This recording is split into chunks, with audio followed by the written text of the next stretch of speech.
పర్యావరణ హిత జల రవాణా రంగంలో చైనా ఒక సరికొత్త మైలురాయిని చేరుకుంది.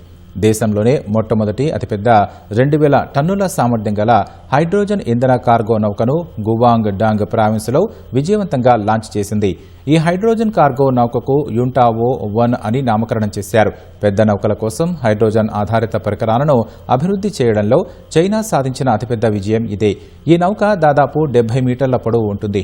ఒక్కసారి ఇంధనం నింపితే ఏకంగా 760 కిలోమీటర్ల వరకు ప్రయాణించే సామర్థ్యం దీని సొంతం.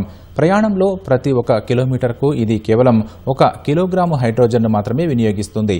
సాధారణ డీజిల్తో నడిచే నౌకలతో పోలిస్తే ఈ హైడ్రోజన్ నౌక ఇంధన ఖర్చులో 25% నుంచి 30% వరకు తక్కువగా ఉంటాయి. దీనివల్ల రవాణా ఖర్చులు భారీగా ఆదా అవుతాయి.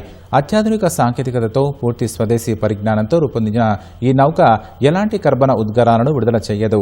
యాంగ్జీ నది, జుజియాంగ్ నది వంటి సంక్లిష్టమైన ప్రధాన అంతర్గత జల మార్గాల్లో కూడా ఇది అత్యంత సునాయాసంగా, సురక్షితంగా ప్రయాణించగలదు.